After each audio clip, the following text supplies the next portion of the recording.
May I come in please? হুম 2 বছর একটা রিলেশন ধ্বংস করেছে নিসা। কি দোষ ছিল সেদিন আমার? একটা ছেলে চাকরি পাচ্ছে না, ইন্টারভিউ দিচ্ছে বারবার, তারপর চাকরি করছে না, অকর্মা, সিরিয়াস না, যোগ্যতা নাই, বাজে বিহেভ করে হার্ট করে টিস্যুর মতো ছুড়ে ফেলে দিছি না। আজ 2 বছর পর তুমি আমার অফিসে চাকরির জন্য আমার সাইনের উপর ডিপেন্ড করছে তোমার চাকরি হবে কি হবে না। এই অফিসে তোমার চাকরি কোনোদিন না।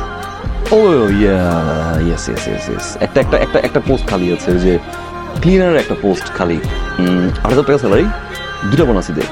আর এছাড়া ট্রাস্ট মি, অফিসের সবাই কম বেশি একটু একটু টিপস দেয়, মানে এক্সট্রা ইনকাম বলতে পারো, এটা করতে পারো। এত বড় লোক বাবার মেয়ে ক্লিনার চাকরি করবে? স্যার ফাহিম, আপনাকে তো আমি একটা কথা বলতে ভুলে গিয়েছিলাম। চট্টগ্রাম থেকে আমাদের একজন ব্র্যান্ড ম্যানেজার আসবে আমাদের সেলসটা বাড়ানোর জন্য। আপনি ওনাকে যথাযথ টেক কেয়ার করবেন এবং হেল্পটা করবেন। Sir if you don't mind আমি কি নামটা জানতে পারি? হ্যাঁ, ওনার নাম ঈশিতা।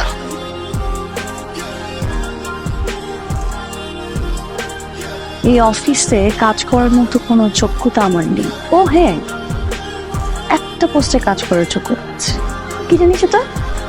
রুম ক্লিন করা। মাসে জানি কত টাকা স্যালারি বললাম? 8,000।